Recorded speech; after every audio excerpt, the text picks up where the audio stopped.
Hello dear student, हम लोगों ने पिछले वीडियो लेक्चर में क्वेश्चन नंबर 35 को देखा। आज हम लोग क्वेश्चन नंबर 28 करेंगे। क्वेश्चन नंबर 28 बहुत ही सिंपल है, फिर भी बच्चों का डिमांड था तो मुझे इसका सॉल्यूशन करना पड़ रहा है। तो बच्चे ज़रा ध्यान देंगे, क्वेश्चन नंबर 28 BK मेहता का, ये सारे यूनिवर्सिटी के लिए बहुत ही इम्पोर्टेंट है। ज़रा देखेंगे।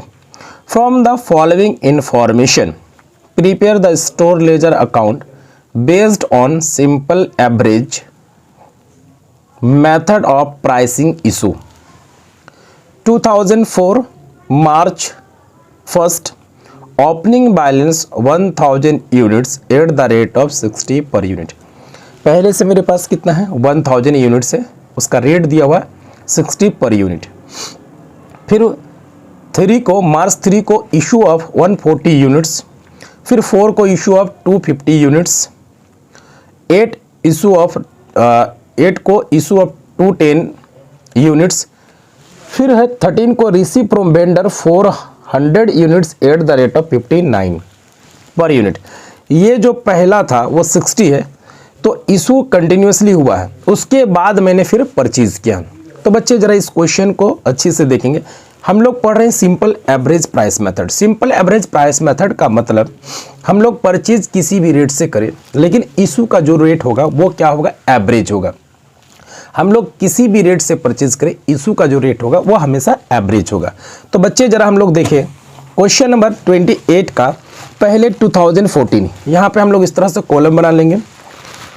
सबसे पहले 2014, उसके बाद मार्च मंथ है, मार्च फर्स्ट को ओपनिंग बैलेंस है। तो बच्चे आप या तो रिसिप्ट साइड में लिख सकते हैं या फिर डायरेक्टली बैलेंस, तो ज़्यादा बेनिफिट ज़्यादा अच्छा होगा बैलेंस में लिखे, क्योंकि ये पहले का परचेज किया हुआ। ये खाली जाएगा। ये हमने कितने का है, मेरे पास कितने का यूनिट्स ओपनिंग है 1000 और रेट दिया हुआ 60, तो 1000 इंटू 60 तो आपका कितना हो जाएगा 60,000। मुझे रेट का कॉलम बनाने की ज़रूरत नहीं पड़ी बैलेंस में, क्योंकि हमारा एवरेज इशू का जो रेट होगा वो एवरेज का होगा। फीफो अपनाते थे तो हम लोग क्या करते थे, एक और बैलेंस में कॉलम बनाते थे, बट हम लोग क्या अपना रहे हैं, सिंपल एवरेज। तो एवरेज का मतलब सिंपल एवरेज मेथड का ही मतलब है कि अगर आप परचेज किसी भी रेट से करो, इशू का जो रेट होगा वो एवरेज होगा।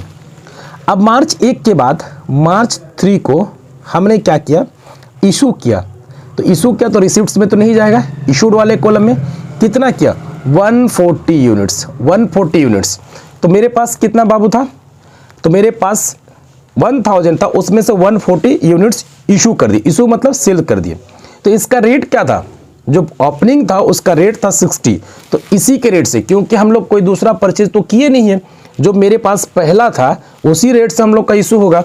तो क्या रेट होगा 60, तो 140 इंटू 60, इसको मल्टीप्लाई करेंगे तो 8400।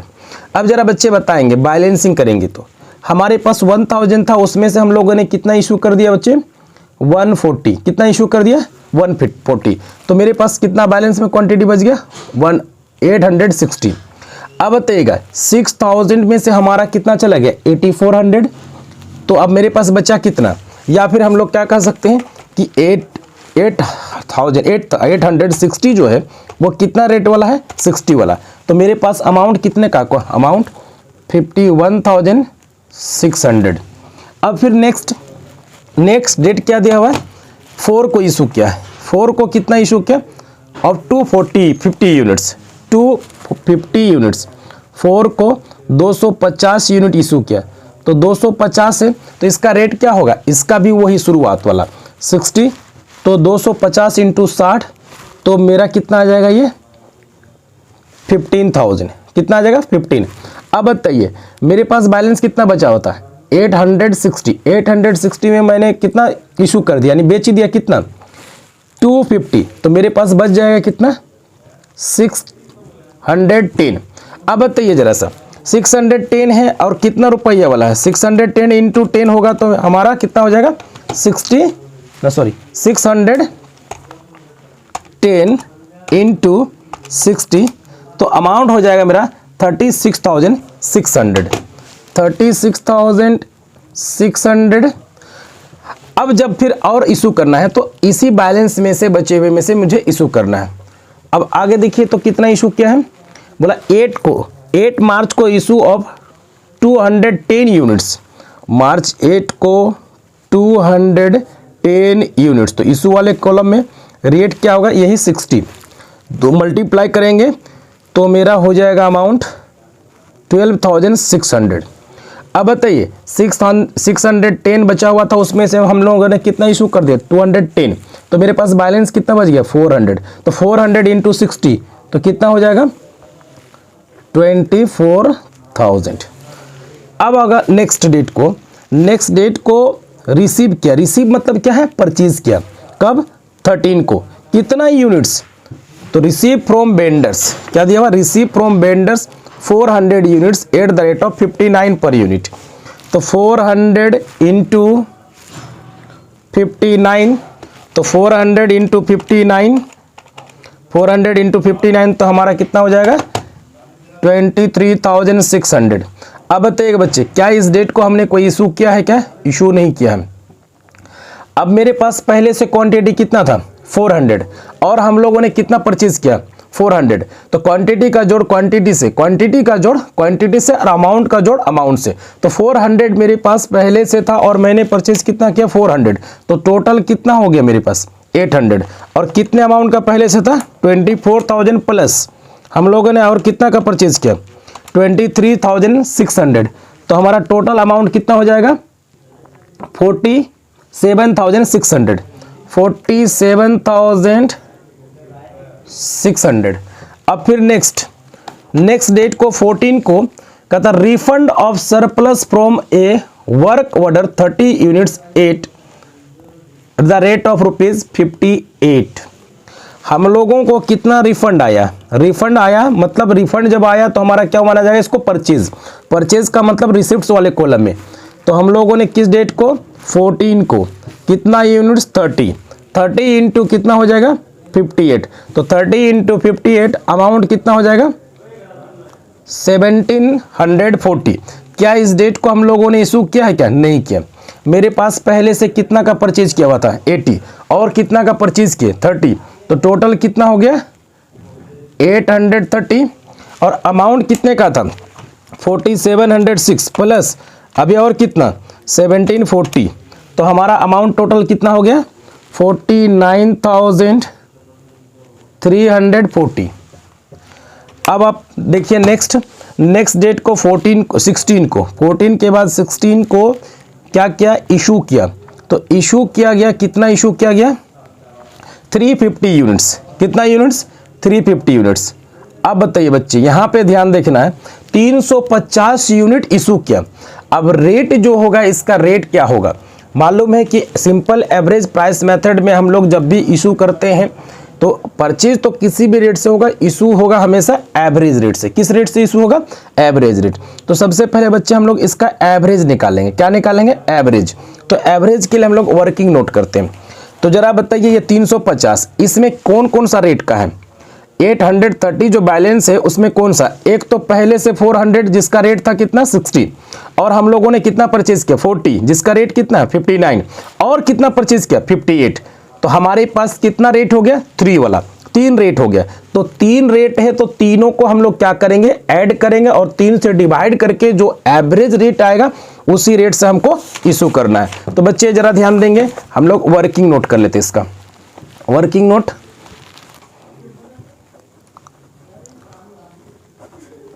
वर्किंग नोट नंबर 1 में हम लोग को क्या निकालना है एवरेज रेट। एवरेज रेट किसका इशू के लिए, तो एक था कितना का पहला जो 60, दूसरा मेरा कितना 59 और तीसरा जो होगा 58। तीनों को एडिशन करेंगे और कितने से डिवाइड करेंगे 3 से। तो हमारा कितना आएगा टोटल, जब टोटल करेंगे तो 60 प्लस 59 प्लस 58 तो टोटल 177 को अगर हम लोग 3 से डिवाइड करेंगे तो मेरा आ जाएगा 59। अब हम लोग जो इशू करेंगे तो इशू हम लोग किस रेट से करेंगे 59 से, इशू किस रेट से करेंगे 59 से। तो 350 इंटू 59 तो 350 इंटू 59 कर लेंगे हम लोग, 350 इंटू 59, तो हमारा आ जाएगा अमाउंट 20,650। अब बच्चे बताएंगे 830 था, उसमें से मैंने 350 क्या कर दिया, सेल कर दिया, यानी इशू कर दिया। तो 830 माइनस 350, तो हमारे पास बच कितना गया, 480। तो 480 तो कितना अमाउंट होगा बताइए, 49,340 में से हमने इतना का इशू कर दिया, तो मेरे पास कितना बचेगा, 49,340 माइनस 20650, तो हमारे पास अमाउंट कितने का बच गया, 28,690, 28,690, क्योंकि अमाउंट का जोड़ अमाउंट से, क्वांटिटी का जोड़ क्वांटिटी से, और क्वांटिटी का माइनस क्वांटिटी से, और अमाउंट का माइनस अमाउंट से। नेक्स्ट आपका 16 के बाद 20 को receive from vendor 480 units at the rate of 62 per unit. तो हम लोगों ने क्या किया, रिसीव क्या मतलब परचेज, कितना 480, 480, रेट कितना दिया बच्चे 62, तो हम लोग मल्टीप्लाई करेंगे तो कितना आ जाएगा 29,760। अब बच्चे क्या इस डेट को कोई इशू किया, क्या हम लोगों ने इशू नहीं किया। मेरे पास पहले से क्वांटिटी कितना था 480, और हम लोगों ने कितना परचेज किया 480। हमारे पास कितना पहले से क्वांटिटी 480, हम लोगों ने और कितना परचेज किया 480, तो 480 प्लस 480 तो कितना हो गया 960। अब हमारे पास पहले से बैलेंस अमाउंट कितना था 28,690 प्लस 29,760, तो हमारे पास टोटल अमाउंट कितने का हो गया 58,450। अब इस नेक्स्ट डेट का मतलब हम लोग का 24 को हम लोगों ने क्या किया, इशू किया कितना 608 यूनिट्स, कितना इशू किया 608 यूनिट्स। तो 24 को हम लोगों ने इशू किया, तो परचेज तो इस डेट को कुछ नहीं किया, इशू किया, तो इशू वाले कॉलम्स में कितना 608। अब इसका रेट क्या होगा बच्चे, ये जरा ध्यान देंगे तो जरा सा बताएंगे। यहाँ जो मेरा बचा हुआ था 830 में से 350 माइनस करने के बाद बचा हुआ कितना 480। 480 में कौन कौन सा, क्या पहला में से कुछ बचा हो सकता है, ऑब्वियसली कुछ तो जरूर बचा होगा, क्योंकि आपने इशू कितना किया मात्र 350, पहले कितना पहला सा 400 था बचा हुआ, उसमें से आपने 400 उसके बाद फिर और परचेज किए तो 800 हुआ, फिर 30 परचेज किए तो 830। अब मात्र उसमें से आपने इशू कितना किया 350, ऑब्वियसली इसका मतलब पहला वाला भी कुछ ना कुछ बचा होगा। क्या बचा होगा, पहला वाला रेट, पहला मतलब क्या 60 वाला रेट का भी कुछ बचा हुआ, तो उसको भी हम लोग एवरेज में लेंगे, क्योंकि इस 400 वाला में मतलब अगर आप 400 का पूरा इशू कर देते, मीन्स यहाँ पे कहा जाए कि 450 यूज किए होते, इशू किए होते, तो ये मान के चला जाता कि इस 400 में से मेरा समाप्त हो गया। लेकिन क्या हम लोगों ने पूरा 400 से अधिक यूज किया है, क्या इशू किया, नहीं किया, कितना किया 350, इसका मतलब इसका भी कुछ मेरा बचा होगा। तो इसका जो रेट था वो कितना था 60, और इसका रेट कितना है 59, फिर यहाँ पे रेट, फिर यहाँ पे, इसका मतलब हम लोग जब एवरेज करेंगे तो क्या करेंगे, चारों रेट को लेंगे। सेकेंड वर्किंग नोट, तो चारों रेट क्या होगा, अगर एवरेज रेट निकालेंगे बच्चे तो हमारा हो जाएगा 60 plus 59 plus 58 plus 62 divided by 1 2 3 4, तो हमारा आ जाएगा एवरेज निकालेंगे तो 59.75, ये एवरेज। अब हम लोग इशू जब करेंगे तो इसी रेट से करेंगे, तो रेट देखें बच्चे, तो 608, तो 608 इंटू 59.75, तो हमारा हो जाएगा टोटल अमाउंट 36,000, अगर इससे मल्टीप्लाई करेंगे तो 36,328। बच्चे बताएंगे 960 में आपका कितना का चला गया, 960 में से आपने बेच दिया 608, तो हमारे पास कितना बचा 352। अब बताइए कितना अमाउंट का था 58 36,450 माइनस करेंगे 36,328, तो हमारे पास अमाउंट कितना बच गया 22,122 का। अब नेक्स्ट बच्चे जरा ध्यान देंगे, 24 के बाद 25 को, तो 25 को हम लोगों ने receive from vendor 640 units at the rate of 60 per unit. हम लोगों ने फिर से परचेज किया, कितना परचेज किया 640, 640 रेट दिया हुआ 60, तो 640 गुने 60, तो हमारा अमाउंट आ जाएगा 38,400।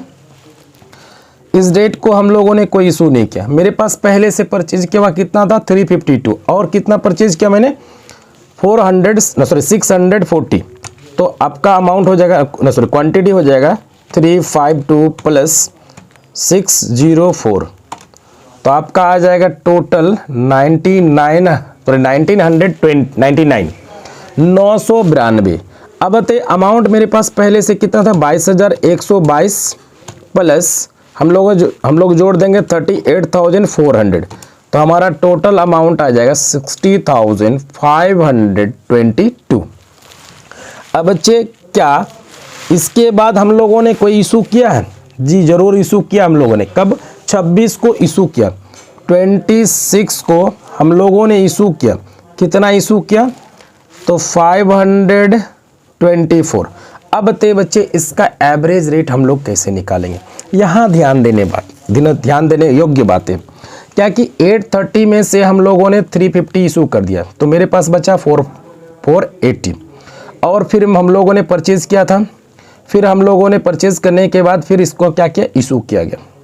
अब बच्चे बताएंगे इसका जो एवरेज रेट होगा, तो इसका एवरेज रेट क्या होगा? जरा एकदम ध्यान से हम लोग 24 को जो एवरेज रेट निकालेंगे, तो एवरेज रेट इसका वर्किंग नोट नंबर 3 में average rate 60 plus 60 divided by 2, तो हमारा आ जाएगा एवरेज रेट 61। बच्चे ये समझ में आया नहीं होगा कि 68 कैसे 61 कैसे, 60 प्लस 60 डिवाइडेड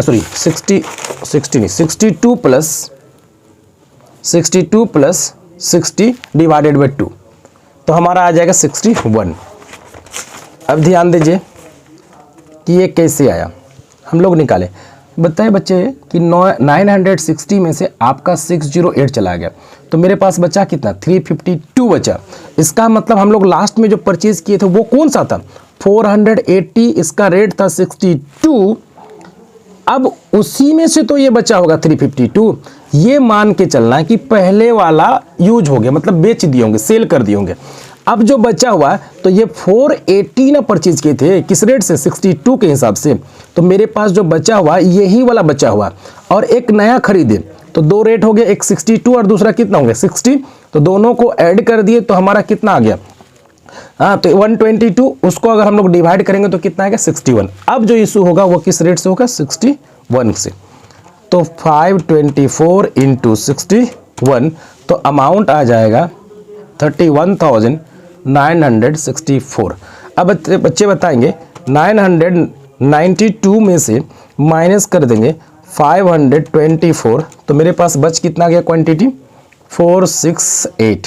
अब बच्चे बताएंगे अमाउंट कितना 60522 माइनस 31964, तो हमारे पास अमाउंट जो बच गया वो कितना बच गया बच्चे, तो अमाउंट बच गया 28,558।